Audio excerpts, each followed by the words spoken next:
अंतरिक्ष से लौटने पर सुनीता विलियम्स को किन मुश्किलों का सामना करना पड़ेगा? आगे देखने से पहले चैनल को सब्सक्राइब, वीडियो को लाइक जरूर करें। आखिरकार 8 महीनों से अंतरिक्ष में फंसी एस्ट्रोनॉट सुनीता विलियम्स की वापसी का प्लान फाइनल हो गया है। उन्हें 12 मार्च को धरती पर लाया जाएगा। इतने लंबे समय तक माइक्रोग्रेविटी में रहने के कारण अब उनकी सेहत पर कई प्रभाव देखने को मिल सकते हैं। आइए समझते हैं कि अंतरिक्ष से लौटने के बाद उन्हें किन किन कठिनाइयों का सामना करना पड़ सकता है। अंतरिक्ष से धरती पर लौटना इतना आसान नहीं। 8 दिनों के लिए इंटरनेशनल स्पेस स्टेशन ISS भेजी गयी भारतीय मूल की अंतरिक्ष यात्री सुनीता विलियम्स आखिरकार 12 मार्च 2025 को धरती पर लौटने वाली है। उन्हें और उनके साथी बुच विल्मोर को स्पेसक्राफ्ट स्टारलाइनर के जरिए वापस आना था, लेकिन तकनीकी खराबी के चलते यह मिशन अनुमान से अधिक लंबा खिंच गया। नतीजा यह हुआ कि 8 दिनों की यात्रा अब 8 महीनों में बदल गई। इतने लंबे समय तक माइक्रोग्रेविटी में रहने के कारण अब उनकी सेहत पर कई प्रभाव देखने को मिल सकते हैं। आइए समझते हैं कि अंतरिक्ष से लौटने के बाद खराबी के चलते यह मिशन अनुमान से अधिक लंबा खिंच गया। नतीजा यह हुआ कि 8 दिनों की यात्रा अब 8 महीनों में बदल गई। इतने लंबे समय तक माइक्रोग्रेविटी में रहने के कारण अब उनकी सेहत पर कई प्रभाव देखने को मिल सकते हैं। आइए समझते हैं कि अंतरिक्ष से लौटने के बाद खराबी के चलते यह मिशन अनुमान से अधिक लंबा खिंच गया। नतीजा यह हुआ कि 8 दिनों की यात्रा अब 8 महीनों में बदल गई। इतने लंबे समय तक माइक्रोग्रेविटी में रहने के कारण अब उनकी सेहत पर कई प्रभाव देखने को मिल सकते हैं। आइए समझते हैं कि अंतरिक्ष से लौटने के बाद उन्हें किन किन कठिनाइयों का सामना करना पड़ सकता है। इन 7 तरह के मुश्किलों का करना पड़ सकता है सामना। 1, चलना फिरना हो सकता है मुश्किल।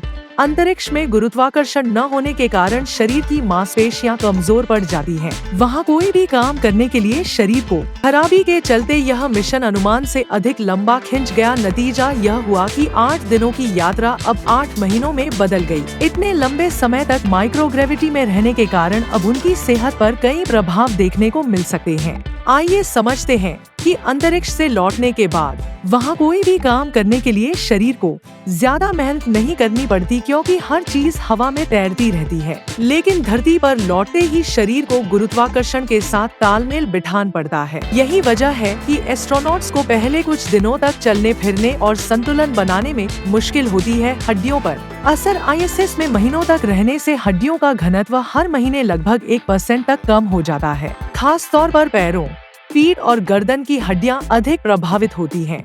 इससे सुनीता को वापस आने के बाद शारीरिक गतिविधियों में तकलीफ हो सकती है। संतुलन और कोऑर्डिनेशन में दिक्कत। हमारे कानों और मस्तिष्क में एक खास संतुलन प्रणाली, जिसे वेस्टिबुलर सिस्टम कहते हैं, शरीर को स्थिर रहने में मदद करती है। अंतरिक्ष में लंबे समय तक रहने के कारण यह प्रणाली प्रभावित हो सकती है, जिससे संतुलन बनाए रखना कठिन हो सकता है। ऐसे में सुनीता को खड़े होने, चलने और शरीर के विभिन्न अंगों के बीच तालमेल बनाने में दिक्कत हो सकती है। आंखों पर प्रभाव। स्पेस में जीरो ग्रेविटी के कारण शरीर का तरल पदार्थ सिर की ओर बढ़ जाता है, जिससे आंखों के पीछे की नसों पर दबाव पड़ता है। इसे स्पेसिफ्लाइट एसोसिएटेड न्यूरोकुलर सिंड्रोम सांस कहा जाता है। इसका असर उनकी दृष्टि पर पड़ सकता है और हो सकता है कि उन्हें चश्मा लगाने की जरूरत पड़े। माइक्रोग्रेविटी की आदत। अंतरिक्ष में महीनों बिताने के बाद एस्ट्रोनॉट्स माइक्रोग्रेविटी के आदी हो जाते हैं। वहाँ किसी भी चीज को छोड़ने पर वह तैरती रहती है, लेकिन धरती पर लौटने के बाद भी उनका मस्तिष्क उसी तरीके से काम करता है। ऐसे में शुरुआत में वे अनजाने चीजों को हवा में छोड़ देते हैं, ये भूलकर कि अब वे गिर जाएंगी। इम्यून सिस्टम और रेडिएशन का प्रभाव। स्पेस में हाई लेवल रेडिएशन के संपर्क में रहने से एस्ट्रोनॉट्स की इम्यूनिटी कमजोर हो सकती है। इससे उन्हें संक्रमण और अन्य बीमारियों का खतरा बढ़ सकता है। इसके अलावा लंबे समय तक अंतरिक्ष में रहने से DNA में बदलाव, हृदय से जुड़ी समस्याएं और मानसिक तनाव जैसी चुनौतियां भी सामने आ सकती हैं। अंतरिक्ष एनीमिया।